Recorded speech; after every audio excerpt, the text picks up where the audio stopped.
I know what you're thinking. Why is Jar Jar so high? He's probably one of the most hated characters of any franchise ever. My tongue is savage. My tongue, ravage. Ravage is ravage. My marriage. His high jump.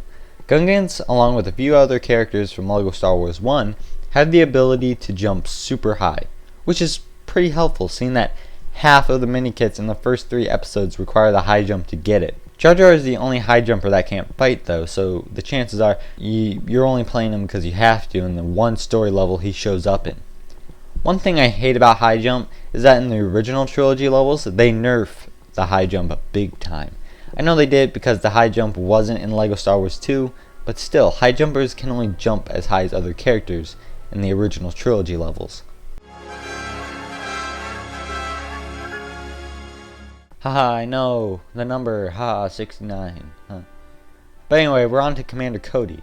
He's the only clone you actually play in the story level, which is the General Grievous level, which is probably one of the shortest levels in the entire game. It's just one big boss fight.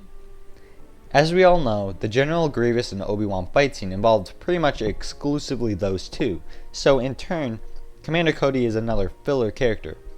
I mentioned this back when I talked about R4P17. While Commander Cody did make a cameo in that scene in the movie, it was only for a split second when he picked up Obi-Wan's lightsaber when it fell. But Commander Cody wasn't involved with the fight. In this level though, Commander Cody just comes out of nowhere and is like, "Sup, dude?" And they're fighting together, I guess. But there's one thing that pisses me off about this guy. You know the Disarmed Trooper extra? It still applies to Commander Cody. That doesn't make sense at all because 1, he's a commander, not a trooper. It's in his name. And 2, he's a story character, so if you happen to have the Disarmed Trooper extra when you play story mode, which you shouldn't, you wouldn't be able to finish the level because you need Commander Cody's blaster for quite a few things in that level. Granted, you could just turn the extra off. But who doesn't like extras in LEGO games? Those are like, once you get them, you're like overpowered as hell, dude. Like, damn. The Geonosian is basically just an improved Watto. The Geonosian walks really slow on the ground but picks up the pace once you jump and make him fly. You may be asking, what makes him better than Watto? If you didn't already notice by the footage on the screen, this guy has a blaster. What a legend. You fight a ton of these guys in the Droid Factory level. They aren't hard or anything, but they're hilarious when they stop flying and then try to make their way towards you by walking super slow. Not Gonk Droid slow, but still pretty slow. Another thing worth mentioning, I find it weird that every time you enter a new area in a level or switch characters with the Geonosian, the character actually occasionally switches from the standard blaster to the green sphere like shooting blaster thing. I guess they didn't want to make 2 different characters for the Geonosian only because of a change in weapon. Still pretty weird though.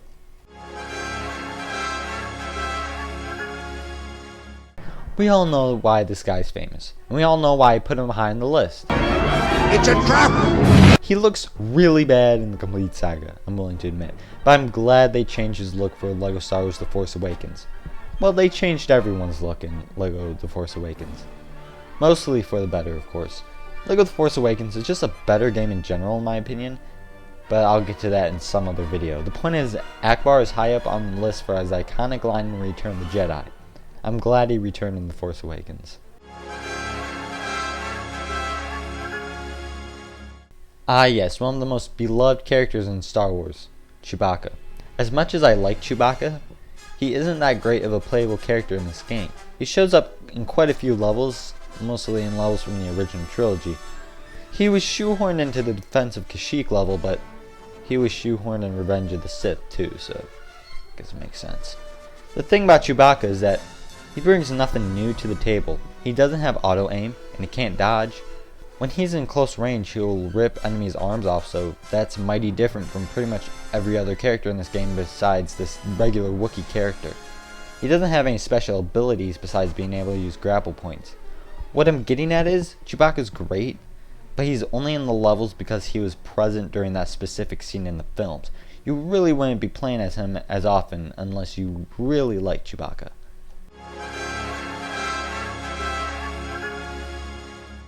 Get ready guys, because the rest of this episode and a little bit of the next episode is going to be nothing but Leia. Remember when I talked about the battle droids a few episodes back and I said wait until I talk about Leia? It could be worse. Later in the list I have to talk about Princess Leia 7 times in a row. Why the hell are there 7 versions of Leia? Well, we're finally here. 7 Leias. 7! I thought Padme was bad. I'm starting the reign of Leia with the BOUSHH version. Hopefully I'm pronouncing BOUSHH right. If you don't know, the BOUSHH Leia was the version of Leia where she disguised herself to get into Jabba's palace to retrieve Han. I put the BOUSHH version behind the others because you barely even see it at all. The other versions of Leia are much more iconic in my opinion. Although I do like the BOUSHH helmet, but that's not part of the character, so.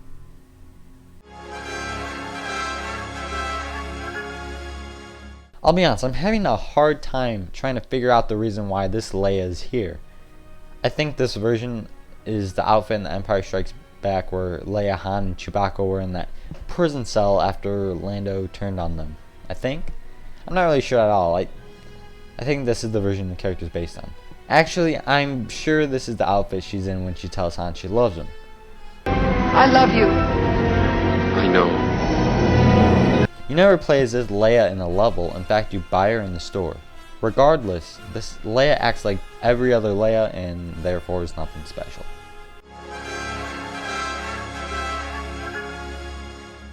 I think I'm pretty fond of Leia's Endor outfit. Very camouflagey and works well for the environment she's in. You play as this version in the Speeder Showdown level.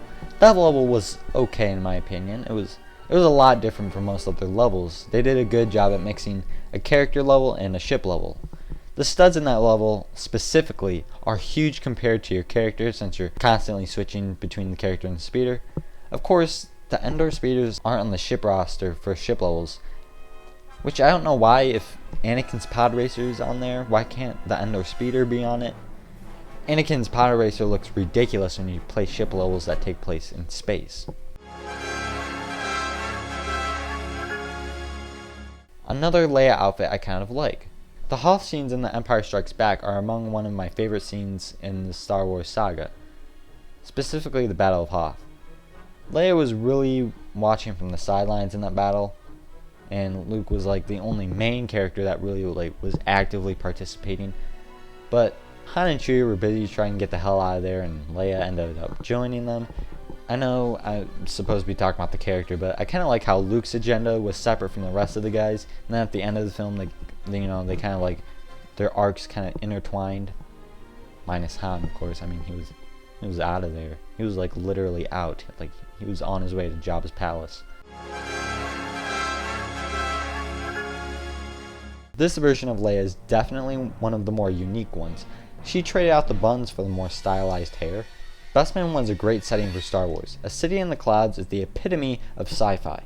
I remember George Lucas saying in an interview, I'm not going to bother trying to find it, but I know he said that he wanted a new environment for every new planet they visited. One of said environments was a gas giant. That's right, Bespin is a gas planet if you don't know that. That'd be like if we inhabited Jupiter, and if Jupiter didn't have constant hurricane-esque winds. Also, if we were able to breathe Jupiter's air. I mean, if we had all of those, then that's what it would be like. I'm sorry for barely talking about Leia in this segment, but I'm running out of things to say, guys. I'm getting a little sick of talking about Leia.